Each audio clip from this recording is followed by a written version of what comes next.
Deep inside fundamentalist Iran lies one of the nation's most controversial facilities. It doesn't produce some sort of secret weapon feared by the West, but condoms, and lots of them.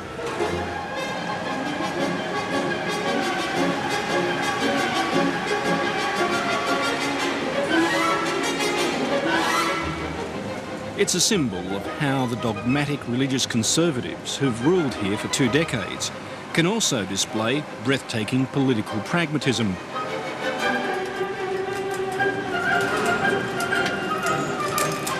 For these veiled women are on the front line, countering a threat to the very existence of the Islamic Republic. A population explosion.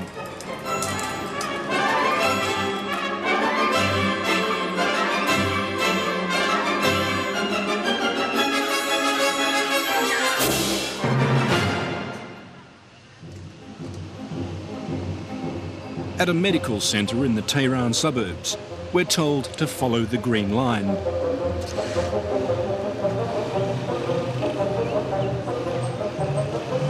A line that leads to the unmentionable.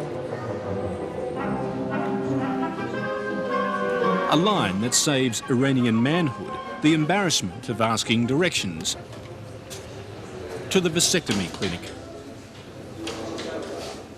You know that the clients, especially because our clients are men, they shame. They cannot ask anyone, oh, when I can go to cut my tube.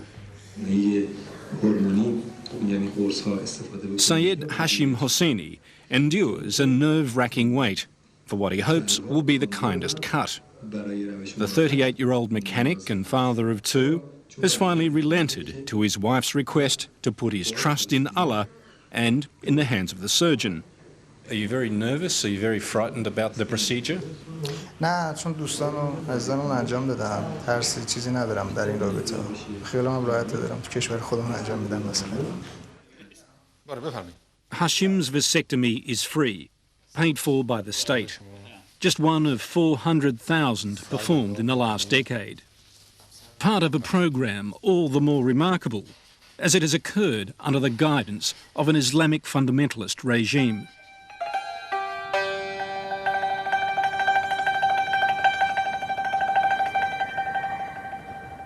For the nation's mullahs who've forged their Islamic state through revolution, this is the vision splendid.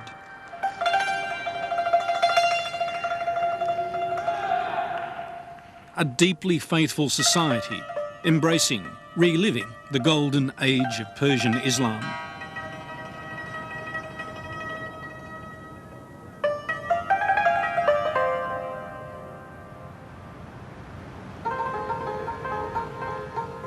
Far from a decadent world, polluted by Western values, where families are guided in their daily life by Islam's holy book, the Quran.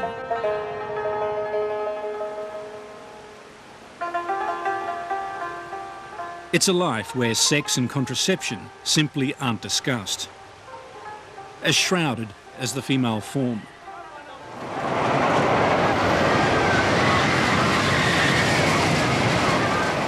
But this is the reality that confronts the mullahs.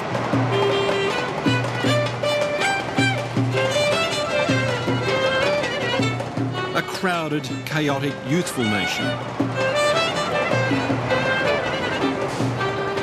struggling to get through the twists and turns of everyday life.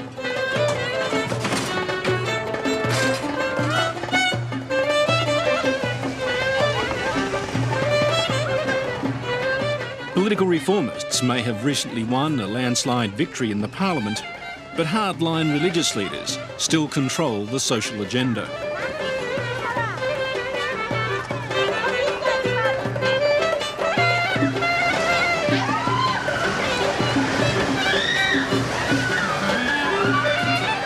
Under the watchful gaze of the morals police, this is about as much fun as you can have in public.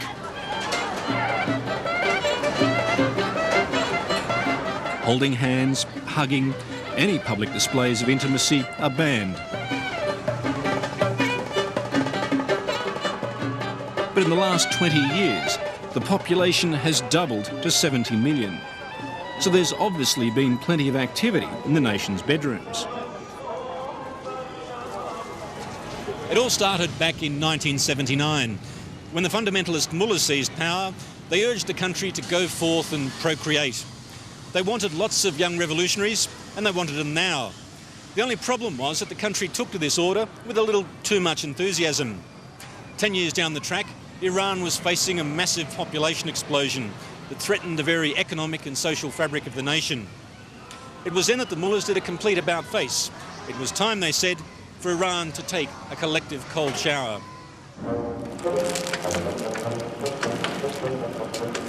Contraception was no longer sinful, but deemed to be socially responsible. It was a decree that transformed businessman Kamran Hashemi into the condom king of the Middle East. He convinced the clerics that if Iranian men were going to be slipping on condoms, they might as well be Iranian condoms. Kamran proudly boasts that his is the only factory in the Middle East, a prophylactic gold mine running 24 hours a day. We call this JB, and this is the color and aroma, and this is for the export. So you've got an export market here? Yes, we have the export for the Europe and the north part of Iran, Russia. We have about 50 million pieces of condom, our capacity per year. And about 70 or 65% of our production, it goes for Ministry of Health. Down in the Quality Control Lab, they take their work seriously, a kind of patriotic duty.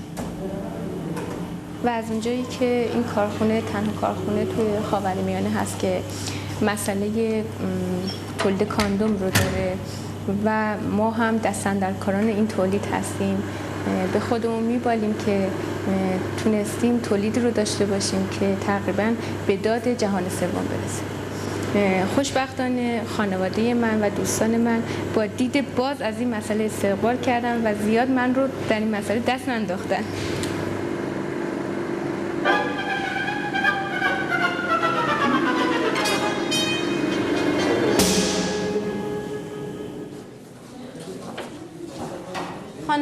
While plenty of free condoms are handed around, family planners aren't so sure that young Iranians know what to do with them or any other form of contraception. خیلی پایینه، چون میدونید ما قبل از ازدواج روابط دختر و پسر در کشورمون خیلی محدود و غیر معقوله، غیر شرعیه. به این خاطر ارتباطی وجود نداره در عمل و رو همین حساب هم اطلاعات خیلی خیلی پایینی از نظر مسائل سکسوال برای اینها وجود داره. مهمترین چیزی که الان برای شما These young couples all plan on getting married. But first, they have to attend compulsory sex education classes. For some, this is an excruciatingly embarrassing ordeal.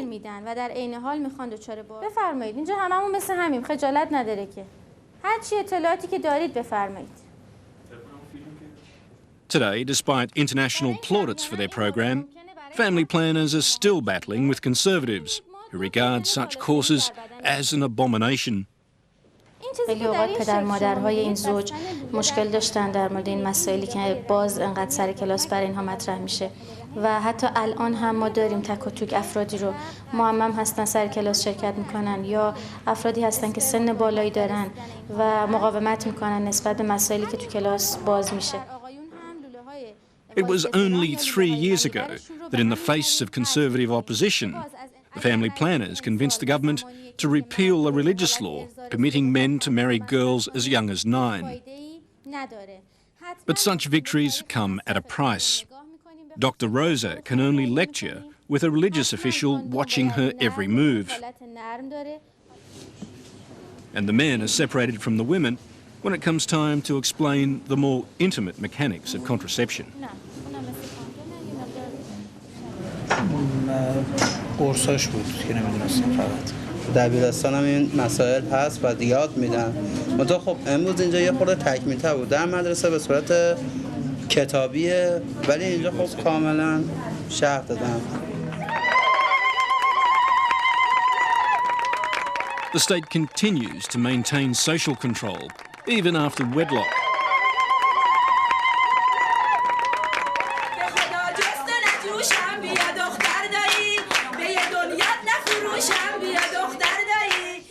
Ali and Marjan are taking the plunge and getting married. Behind closed doors, off come the shadors. It's designer suits and accessories at 10 paces.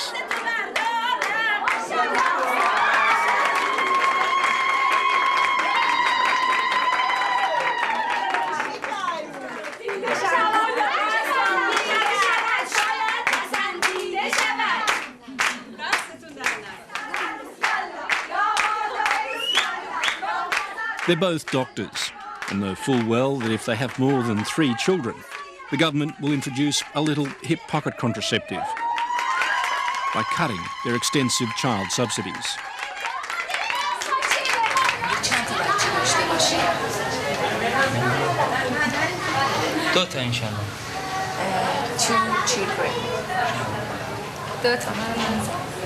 بعدش چند وقت میخواد بچه دار بشی؟ تا 2 سال دیگه نمیخوایم بچه دار شیم چون من درس میخونم انشالله بعدش. کمتر میره. Meanwhile, back at the vasectomy clinic, Hashim discovers that the advertised no scalpel technique still involves blood and pain. Though he does his best to maintain a stiff upper lip throughout. 20,000 men have now gripped the sides of Dr. Forohari's operating tables. Hashim gets a little souvenir, bits of his plumbing left over from the operation. His wife will like him, will love him more than last, because he have done this procedure just for his wife to be more comfortable. Are you comfortable? Yes. He's good. Without pain, without any complication. Thank you. Next door at the clinic staff daycare centre, Dr. Forohari shows that his doctors, despite their work, all have happy, small families.